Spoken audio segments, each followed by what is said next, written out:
continue. Ça c'est normal. Ouais, vous, si vous luttez pour la fin de l'esclavage, acceptez qu'eux aussi luttent pour que l'esclavage continue. Et ils vont développer leur stratégie. Donc il ne sert à rien de pleurnicher sur ce qu'ils font eux.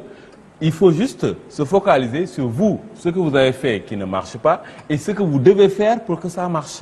Parce que le problème, vous l'avez dit, les esclaves en Amérique, ils ont été libérés parce que les Blancs, à l'intérieur de l'Amérique, ont dit non, il faut que ça cesse. En Afrique du Sud, il y a eu ce mouvement de l'ANC, qui a pris la lutte armée, qui a pris le maquis. Inkatha était là pour poser des bombes, faire des attentats, acculer l'ennemi. Et bien sûr, il y a une conjugaison des forces extérieures pour venir à bout de l'apartheid. Et Frédéric de Klerk de l'intérieur aussi. Oui, tout cela c'est de l'intérieur. Donc il y a eu de l'intérieur et de l'extérieur. Mais vous, grand Dieu du ciel, c'est qu'à l'intérieur, il n'y a rien du tout. Aujourd'hui, vous venez pleurnicher pour que le Sénégal vienne vous aider. Mais le Sénégal ne va pas vous aider, monsieur. Vous allez pleurnicher pour que la France vous aide. La France ne va pas vous aider. Il faut que le million de Mauritaniens là, guidés par vous, parce que vous dites que non, les esclaves ne sont pas éduqués. Mais vous, vous êtes éduqués. Dirigez la lutte. Prenez les armes, faites ce qu'il faut, parce qu'il n'y a pas de pire condition que l'esclavage. La mort est préférable à l'esclavage. Donc, moi, je ne suis pas du tout d'accord que le Sénégal doit vous aider. Le Sénégal ne vous aidera pas parce que depuis que ça dure, le Sénégal est là, il ne fait rien du tout. Et le Sénégal ne fera rien parce que dira que non, ce sont les affaires intérieures de la Mauritanie, pas d'ingérence. La France ne fera rien et va servir le même discours. Et de toute façon, la France, je m'en excuse, mais ce n'est pas le problème. Donc, monsieur, dirigez la lutte de manière courageuse et sérieuse. Et surtout, soyez prêts à payer le prix. Parce que le prix de la liberté, ben, il se paye. Et vous n'êtes pas prêts pour ça. C'est pour ça que l'esclavage va continuer. Il n'y a pas que ça. Comme je vous l'ai dit tout à l'heure, nous, notre lutte est une lutte pacifique.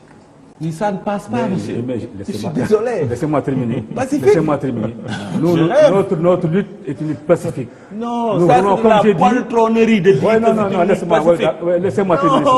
Il faut se battre. Nous sommes profondément attachés à notre pays. Et nous ne voulons pas, comme je l'ai dit, mettre notre pays en danger. C'est un pays qui est très faible, qui ne peut pas supporter cette chose. Mais le pays est en danger quand il y a esclavage. D'accord. Nous pensons, notre stratégie est une stratégie pacifique.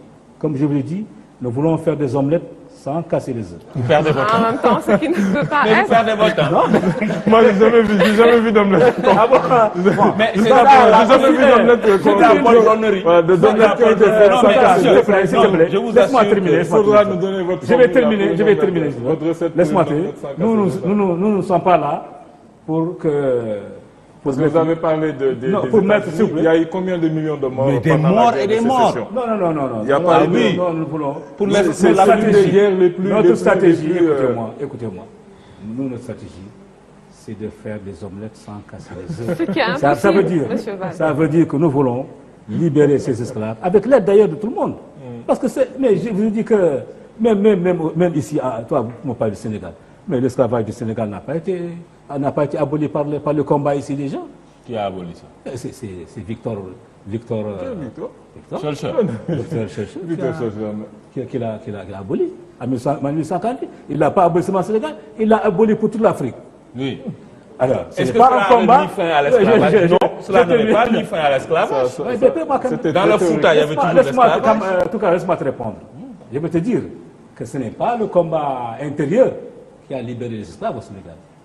C'est un décret qui a été pris en France. Oui.